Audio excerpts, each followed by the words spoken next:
దేవునికి స్తోత్రం. హల్లెలూయా. ఈరోజు దేవుని యొక్క లేఖనాల్లో ఉంచి ఒక విషయాన్ని జ్ఞాపకం చేసుకుందాము. జ్ఞాని అయినటువంటి సొలొమోను రాసినటువంటి సామెతల గ్రంథంలో 13వ అధ్యాయము 20వ వచనాన్ని మనం చదువుతాము. జ్ఞానుల సహవాసము చేయువాడు జ్ఞానము గలవాడగును, మూడుల సహవాసము చేయువాడు చెడిపోవును అని రాస్తున్నాడు. ఎందుకు దేవుడు ఈ మాట మనకు జ్ఞాపకం చేస్తున్నాడంటే, దేవుని యొక్క లేఖనాల్లో జ్ఞాని అయినటువంటి సొలొమోను తన జీవితంలో ఉన్నటువంటి అనేకమైనటువంటి విషయాలు మనకి జ్ఞాపకం చేస్తూ, దేవుడు తనకి ఇచ్చినటువంటి జ్ఞానాన్ని ఆయన సంపాదించుకున్నవాడై ఆ జ్ఞానము చేత మరి ఇంకా గొప్ప జ్ఞానిగా ఉండాలన్నటువంటి విషయాన్ని ఆయన జ్ఞాపకం చేశాడు. జ్ఞానము ఉన్నటువంటి వారితో కలిసి సహవాసం చేసినప్పుడు జ్ఞానాన్ని పొందుతాము. జ్ఞానము లేనటువంటి వారితో కలిసి మనం సహవాసం చేసినప్పుడు మనము జ్ఞానాన్ని పొందలేము. అందుకనే దేవుని వాక్యంలో మనం గమనించినప్పుడు దేవుడు చెప్పినటువంటి మాటల ప్రకారంగా ఎప్పుడు కూడా మంచి సహవాసం అనేది మనకెంతో అవసరం అని చెప్తున్నాడు. అందువల్ల మంచి సహవాసం కొరకు మనము ఆతృత పడే వారంగా, ఆ సహవాసం కొరకు మనము ఎదురు చూసే వారంగా మనం ఉండాలి. మంచి సహవాసం లేకపోతే ఏమవుతుంది అంటే, చెడ్డ సహవాసం అనేది మన జీవితాలకి నష్టాన్ని తీసుకొని వచ్చేదిగా ఉంటుంది అన్నమాట. అందుకొరకే ఇక్కడ మరి జ్ఞాని అయినటువంటి సొలొమోను చెప్పినటువంటి మాటల ప్రకారంగా ఎప్పుడూ కూడా మంచి అనేది దైవ సంబంధంగాను, బుద్ధిహీనత అనేది సాతాను సంబంధమైనదిగా కనపడతా ఉంటది. మనం ఎప్పుడు కూడా దేవుని పక్షాన ఉన్నటువంటి వారంగా మనం ఉండాలని దేవుడు మనల్ని కోరుకుంటా ఉన్నాడు. కారణం ఏంటంటే, దేవుడు తన పోలిక చొప్పున తన యొక్క స్వరూపమందు మానవుణ్ణి చేసుకున్నాడు. దేనికంటే దేవునితో మనం సహవాసం కలిగి జీవించాలి అని, దేవునితో సహవాసం కలిగి మనం జీవించాలని దేవుడు మనల్ని అలాగ చేశాడు. ఆయన రూపంలో ఆయన పోలికలు చేశాడు. అయితే మానవుడు ఏం చేశాడు అంటే, దేవుని సహవాసాన్ని విడిచిపెట్టి దుష్ట సహవాసం ఏంటంటే సాతాను యొక్క సహవాసాన్ని జరిగించాడు. ఇప్పుడు దుష్ట సహవాసమైన సాతాను యొక్క సహవాసం చేయటం ద్వారా ఆ అవ్వ ఆదాముల యొక్క జీవితాలు వరేమరంటే వారు చెడిపోయారు. అవ్వ ఆదాములు వారి జీవితంలో చెడిపోయారు. కారణం ఏంటి?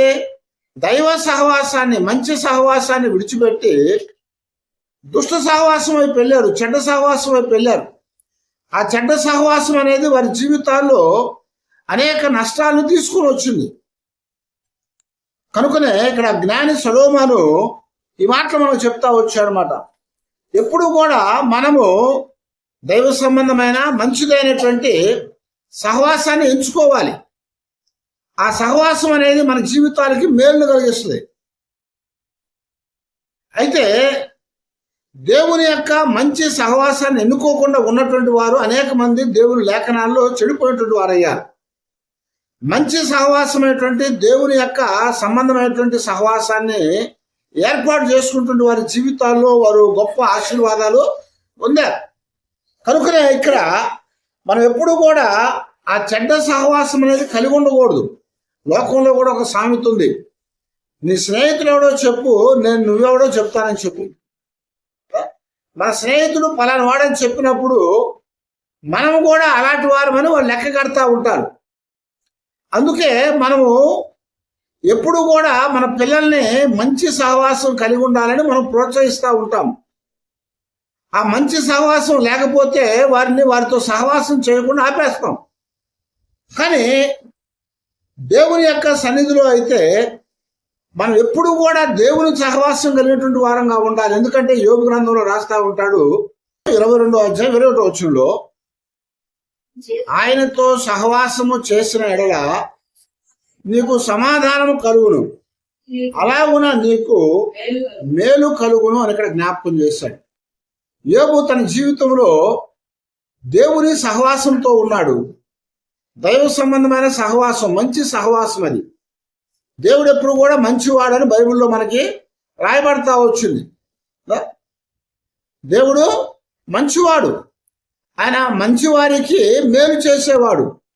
కనుకనే మనం ఎప్పుడు కూడా మేలు కలిగి ఉండాలంటే దేవునితో సహవాసం చేయాలి. అంటే మంచి సహవాసాన్ని చేసేవారంగా మనం ఉండాలి. ఆ మంచి సహవాసం లేనప్పుడు ఏమవుతుందంటే మన జీవితాల్లో మనం చెడిపోతాము. చెడ్డ సహవాసం అనేది మనల్ని నాశనానికి నడిపించేదిగా ఉంటుంది. కాబట్టి ఇక్కడ దేవుని వాక్యంలో మనం గమనిస్తే కీర్తన గ్రంథంలో 14వ కీర్తన మొదటి వచ్చిన ఏమని చెప్తున్నాడు? దేవుడు లేడని బుద్ధిహీనుడు తన హృదయం అనుకుంటాడని చెప్తున్నాడు. వారు చెడిపోయిన వారు అని చెప్తా వచ్చాడు. అసహ్య కార్యములు చేయుదురు అని చెప్తున్నాడు.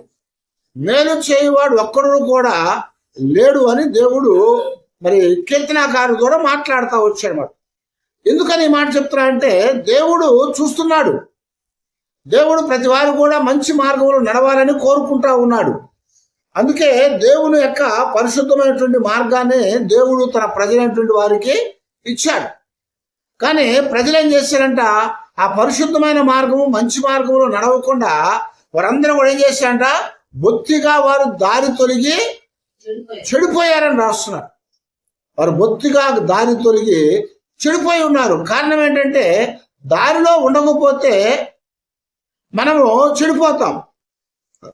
అందుకే జ్ఞానే చెప్తా ఉన్నాడు, నీ పిల్లలను క్రమశిక్షణలో పెట్టాలి, దారిలో ఉంచాలంటే వాడికి దండన అవసరం అని చెప్తున్నాడు.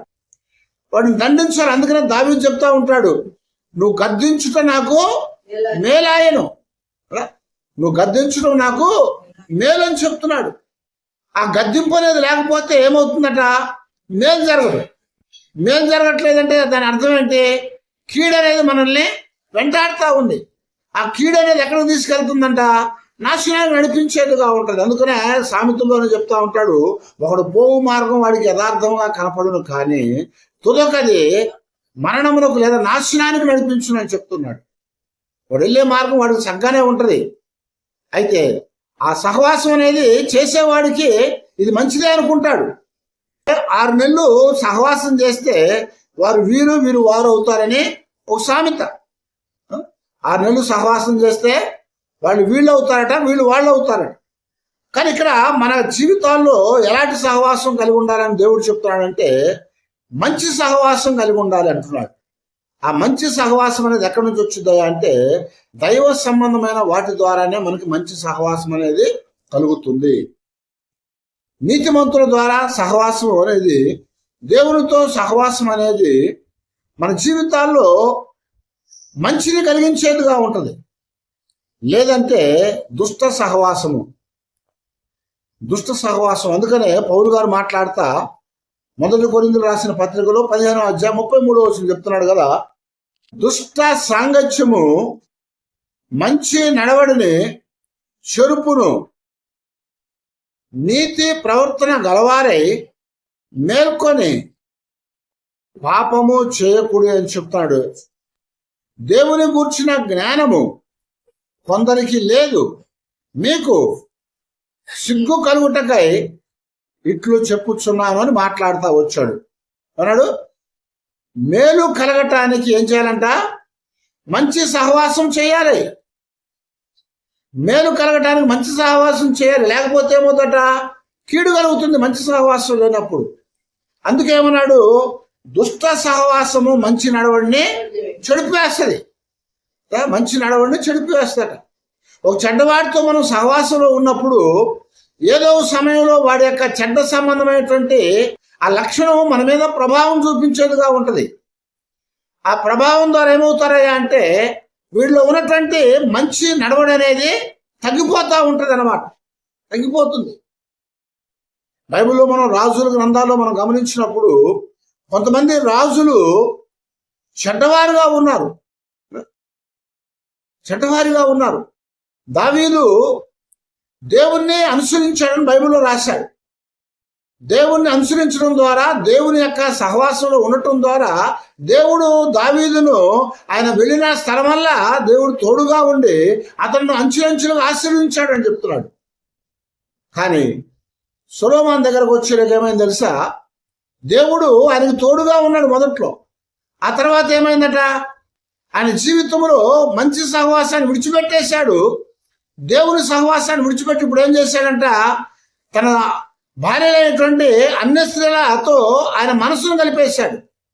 అందువలన ఆ చివరి దినాల్లోకి వచ్చేలేకే ఆయన జీవితం అనేది ఏమైందంటే మేలు కలిగేటువంటి దానిలో నుంచి కీడు కలిగే దాంట్లోకి వెళ్ళిపోయాడు. ఆ తర్వాత ఆయన కుమారుడు వచ్చాడు. ఆయన ఏం చేశాడు, ఆయన కూడా అదే ప్రకారము తండ్రిలాగానే, అంటే సొలొమోను లాగానే నడుచుకున్నాడే కానీ సొలొమోను కంటే ఇంకా ఎక్కువైనటువంటి ఆ చెడ్డ సంబంధమైనటువంటి స్నేహితులను ఏర్పాటు చేసుకున్నాడు. తన తాతలాగా దావీదులాగా మంచి సహవాసము, దేవునితో సహవాసం ఏర్పాటు చేసుకోలేదు. దావీదు ఏమంటాడు తెలుసా, దేవుని యొక్క పొందు నాకు ఎంతో మేలు అని చెప్తాడు. దేవుని యొక్క పొందు నాకు మేలు. అయితే సొలొమోను అని చెప్పాడు, దేవుని పొందు కంటే కూడా తన భార్యల పొందు తనకు మేలని చెప్పుకున్నాడు. అలాగా నాశనానికి వెళ్ళిపోయాడు. ఇప్పుడు సొలొమోను కొడుకు వచ్చి నాకు ఏం చెప్తున్నా అంటే, నా తండ్రి బొటన వేలు కంటే నా యొక్క చిటికిన వేలు బలమైంది. ఈ చిటికిన వేలు అన్నింటిలో కంటే కూడా చిన్నగా ఉంటుంది, కానీ ఇది బొటన వేలు కంటే బలమైందని చెప్పి అలా తండ్రి కంటే కూడా చెడ్డవాటిలోకి వెళ్ళిపోయాడు. ఆ తర్వాత ఆయన కుమారుడు వచ్చాడు. ఆయన కూడా ఏం చేశాడు, ఇంకా చెడ్డవాటిలోకి వెళ్ళిపోయాడు. దేవుని సహవాసాన్ని విడిచిపెట్టేశారు. దేవుని సహవాసాన్ని విడిచిపెట్టేసి అన్ని సంబంధమైనటువంటి దుష్ట సహవాసాన్ని, ఆ విగ్రహ సంబంధమైనటువంటి సహవాసాన్ని వారు ఎక్కువగా ఆరాధించి ఏం చేశారంటే చెడ్డ వాటిని కూర్చుకున్నారు. కనుక వాళ్ళ జీవితాలు ఏమైందంటే వాళ్ళు నష్టాన్ని తెచ్చుకున్నారు, వాళ్ళు చెడిపోయారు, వాళ్ళకి కీడు కలిగిందని రాస్తున్నాడు. కానీ ఆ తర్వాత ఆస అనేటువంటి రాజు వచ్చాడు, 4వ వాడు. యోధా రాజుల్లో 3వ వాడు, సొలొమోను తర్వాత 4వ వాడు. ఆయన వచ్చి ఏం చేశాడంటే ఆ తండ్రి గాని తాత గాని చేసిన పనులు చేయకుండా దావీదు యొక్క అనుసారంగా నడుచుకున్నాడట. దావీదు ప్రకారముగా దేవుని అనుసరించి నడిచెను అని రాజుల గ్రంథంలో రాస్తున్నాడు. దేవుని అనుసరించి నడవటం వల్ల ఏమైందట, ఆయన జీవితంలో మేలు కలిగింది, ఆయన జీవితంలో ఆశీర్వాదం వచ్చింది, ఆయన జీవితంలో చెడిపోయినటువంటి వాడుగా ఉండకుండా ఆయన దీవించబడినటువంటి వాడుగా ఉన్నాడు అని ఇక్కడ జ్ఞాపకం చేస్తున్నాడు. అందుకొరకే మనం ఎల్లప్పుడూ కూడా మంచి సహవాసాన్ని కలిగినటువంటి వారంగా మనం ఉన్నట్లయితే ఆ సహవాసం అనేది మన జీవితాలకి మేలుని సమకూర్చేదిగా ఉంటది అని ఇక్కడ దేవుడు అదే జ్ఞాని అయినటువంటి సొలొమోను ద్వారా మనకి సెలవిస్తా వచ్చాడు.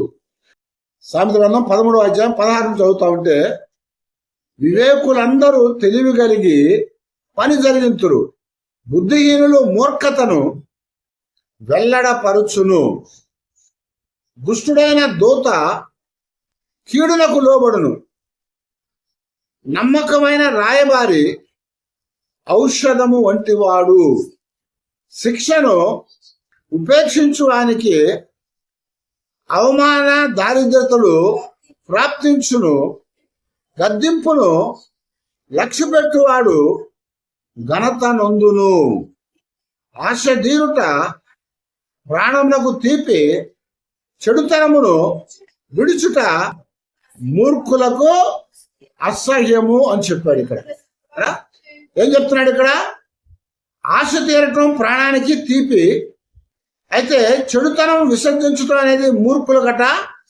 అసహ్యం అట, మూర్ఖులకు అసహ్యము. అందువల్ల వివేక్ ఏం చేస్తాడంట, తెలివి కలిగి పని జరిగిస్తాడు, కానీ బుద్ధిహీనుడు ఏం చేస్తాడంట, మూర్ఖతను వెల్లడి చేసేవాడుగా ఉంటాడు. ఆ మూర్ఖత అనేది తన జీవితంలో నష్టానికి తీసుకుని వెళ్తుంది అనమాట. అందుకొరకే మనం ఎప్పుడు కూడా దేవుని యొక్క సన్నిధిలో దేవుని యొక్క సహవాసాన్ని కోరేటువంటి వారంగా, దేవుని యొక్క మేలు చేత నింపబడటానికి మనము మరి మంచి సహవాసం కలిగినటువంటి వారంగా మనం ఉండాలి అని దేవుని యొక్క వాక్యం ద్వారా దేవుడు మనకి ఇక్కడ సెలవిస్తున్నాడు. దుష్ట సహవాసము మంచి నడవడిని చెరిపివేస్తుంది.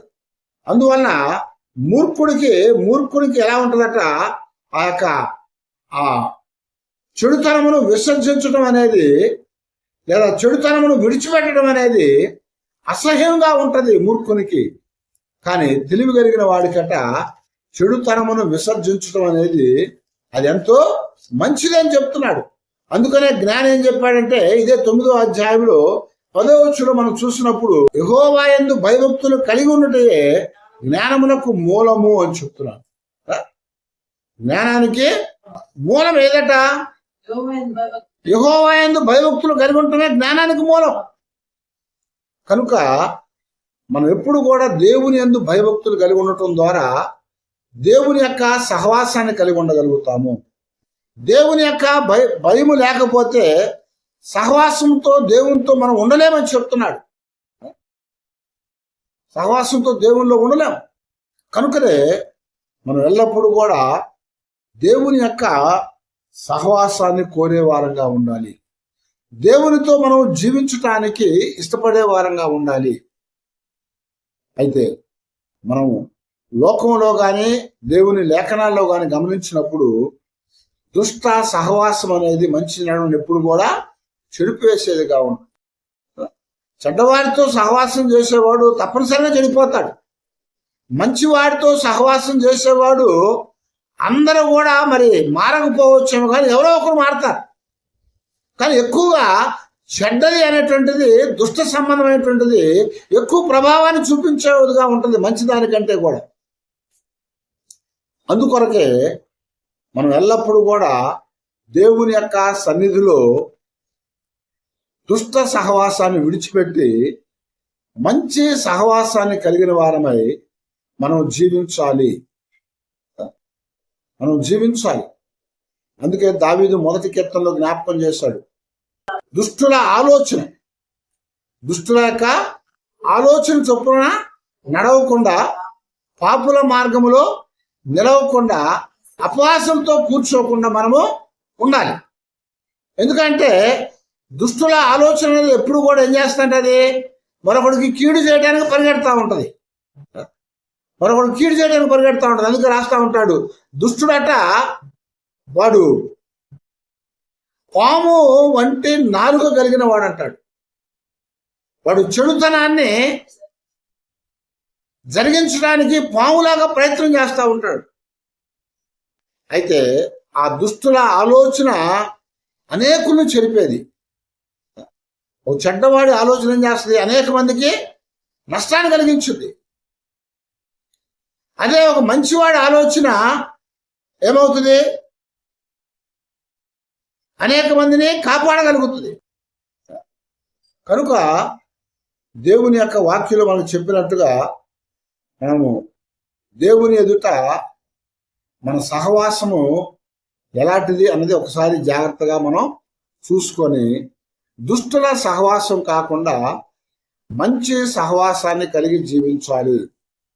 భూమి మీద మంచివాడు ఎవరైనా ఉన్నా అంటే దేవుడు అని జ్ఞాపకం చేస్తున్నాడు.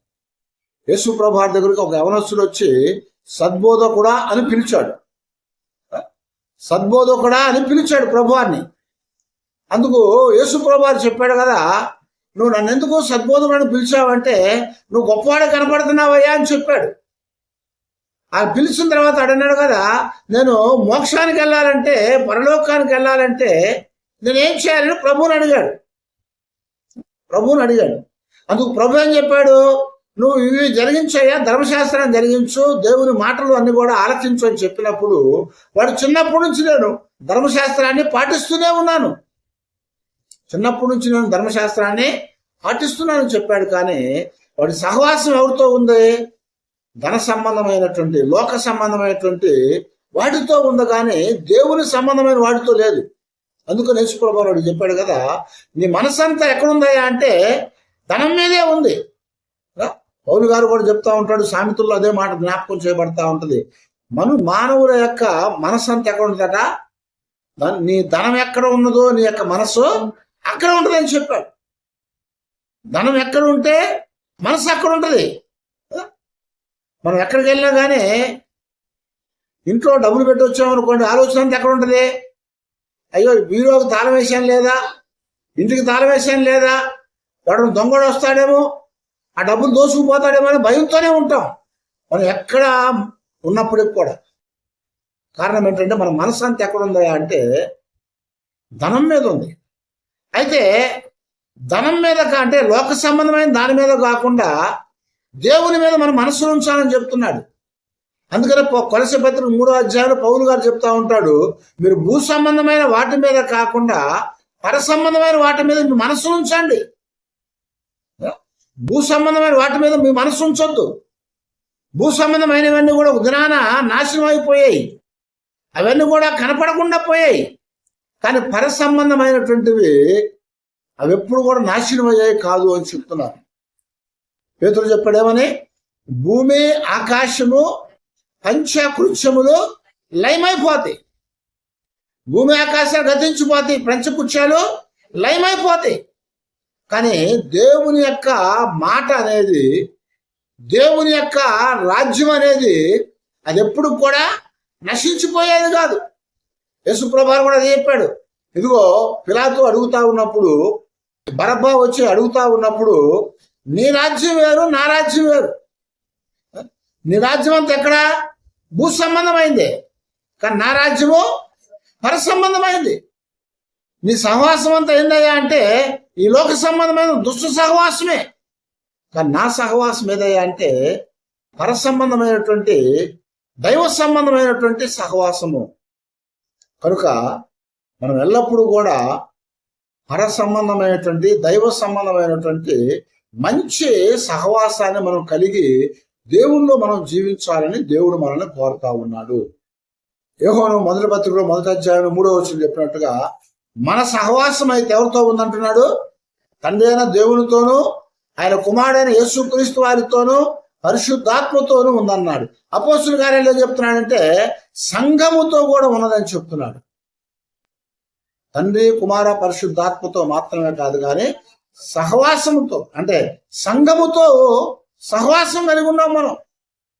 కనుక దేవుని సహవాసం అనేది మేలు చేసేది, తన కుమారుడైన యేసుక్రీస్తు వారి యొక్క సహవాసం అనేది మేలు చేసేది, పరిశుద్ధాత్మ యొక్క సహవాసం అనేది మేలు చేసేది.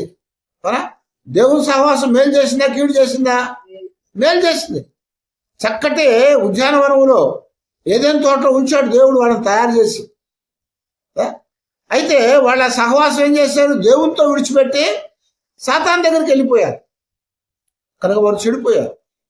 దేవుని సన్నిధిలో నుంచి వాళ్ళు బయటికి తోలివేయబడ్డారు. కుమారుని సహవాసం అనేది మేలు చేసేది, లోక సంబంధమైన సహవాసం అనేది కీడు చేసేది, ఇబ్బంది పెట్టేది. అయితే మరియ వచ్చి ఏం చేసింది, ప్రభువారి యొక్క పాదాల దగ్గర ఉంది, ఆయన ఉపదేశాన్ని వింటా ఉంది. మార్త వచ్చి విస్తారమైన లోక సంబంధం పనులు పెట్టుకొని విచారంతో ఉండిపోయింది. ఇప్పుడు దేవుని యొక్క అంటే కుమారుడు యొక్క సహవాసం ఆమెకి మేలు కలిగించింది, ఉత్తమమైన దాన్ని ఇచ్చింది, ఆమె ఎద్దు నుంచే తీసివేయబడదని చెప్పాడు.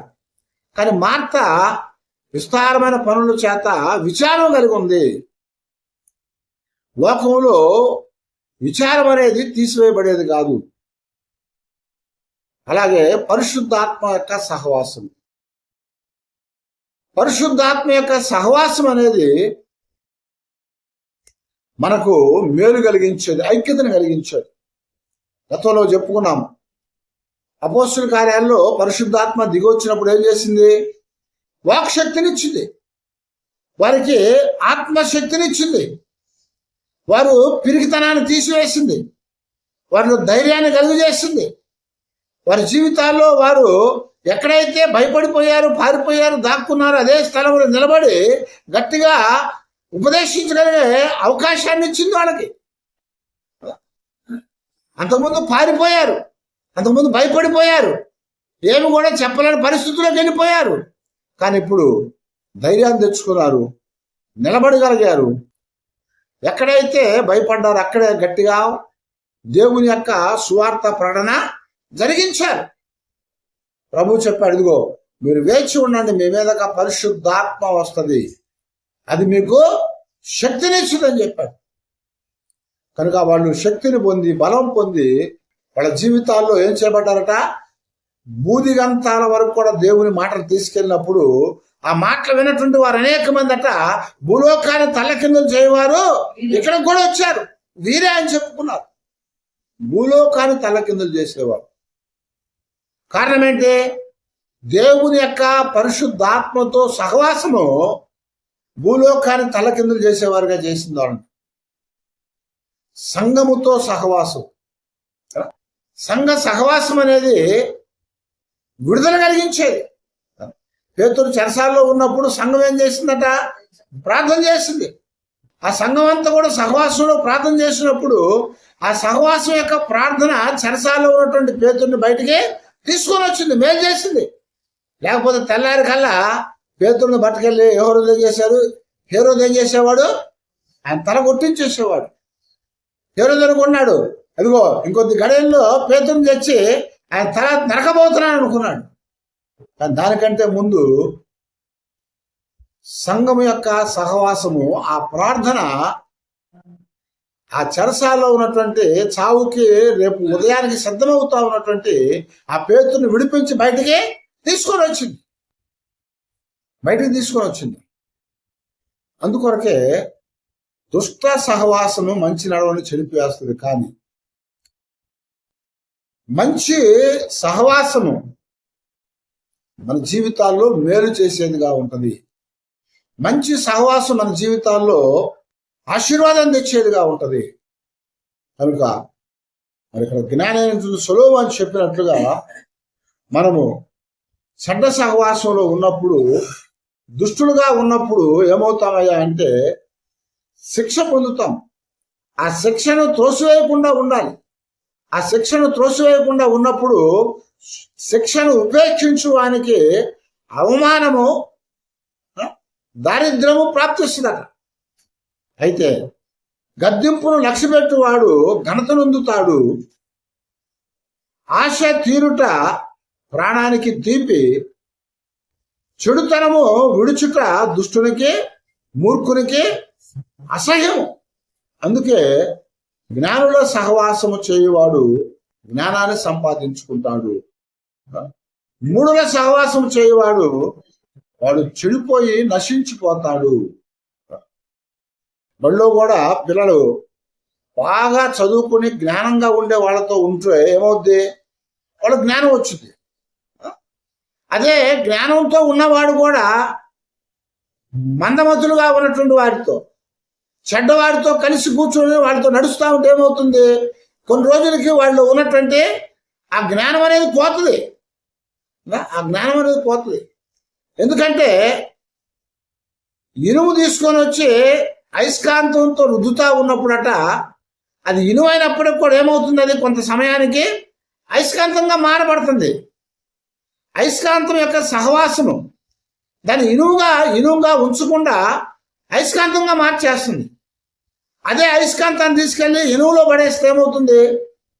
ఆ ఇనుములన్నీ కూడా దానికి అతుక్కొని ఉంటాయి. కొంతకాలం తర్వాత ఏమవుతుందంటే అందులో ఉన్నటువంటి అయస్కాంత ఆకర్షణ శక్తి అనేది ఆ ఇనుమును పీల్చుకొని మెల్లగా అది అయిపోయిన తర్వాత అవన్నీ కూడా ఆ అయస్కాంతాన్ని విడిచిపెట్టండి. దాని అర్థం ఏంటి? అయస్కాంతానికి ఉన్నటువంటి శక్తి కూడా పోయింది. అందుకనే జ్ఞానులతో సహవాసం చేసినప్పుడు జ్ఞానాన్ని పొందుతాము. మూర్ఖులతో, అజ్ఞానులతో సహవాసం చేసినప్పుడు చెడిపోతాము. అందుకనే మనం ఎల్లప్పుడూ కూడా నీతిమంతులైనటువంటి జ్ఞాని, పరమజ్ఞాని అయినటువంటి దేవుని యొక్క సహవాసాన్ని కలిగి ఉండాలి. మనం ఆ సహవాసము మన జీవితాల్లో మనల్ని జ్ఞానవంతులుగా చేసి ఆయనతో పాటు మనం జీవించే భాగ్యాన్ని ఇచ్చింది. లేకపోతే ఏమవుతుందంటే దుష్టుల యొక్క సహవాసము లేకపోతే మూర్ఖుల యొక్క సహవాసం అట మనల్ని చెడిపివేసి మనము నశించేటువంటి వారంగా ఉండేట్లుగా చేస్తుంది. కనుక జ్ఞాని చెప్పినట్లుగా, అలాగే పౌలు గారు చెప్పినట్లుగా మరి మనం ఎప్పుడు కూడా దేవుని యొక్క దైవ సంబంధమైనటువంటి జ్ఞానముతో కూడినటువంటి వారి యొక్క సహవాసాన్ని కలిగి మనము జీవించాలి. అది ఎప్పుడు కూడా మనకి మేలు కలిగించేది, ఎప్పుడు కూడా అది మనకి జీవితాలకి ఆశీర్వాదాన్ని తెచ్చేది. కాబట్టి అలాంటి సహవాసము దేవుని దగ్గరే దొరుకుతుంది. ఆ దేవుడే చెప్తున్నాడు, రండి నాతో కలిసి మీరు ఉండండి అని చెప్తున్నాడు. నాతో కలిసి జీవించమని చెప్తున్నాడు. ఆయనతో కలిసి జీవించినప్పుడు ఆ ఆశీర్వాదాన్ని పొందుతాం. అలాగే పొందటానికి దేవా, ఈ లోకంలో దుష్టుడు వాడు యజమానిగా ఉన్నాడు, ఈ లోక అధికారిగా ఉన్నాడు దుష్టుడు. వాడు దుష్ట సహవాసము అందరికీ చూపించి వాడు అనేకుల్ని చెరిపేస్తా ఉన్నాడు. అయితే ప్రభా, వాడి సహవాసం కాకుండా మంచివాడు అయినటువంటి నీ సహవాసాన్ని మేము కలిగి ఉండటానికి మాకు సహాయం చేయి ప్రభా అని దేవుని దగ్గర మనం ప్రార్థన చేసుకున్నాం. తల ఉంచి దేవునితో మాట్లాడుకున్నాం.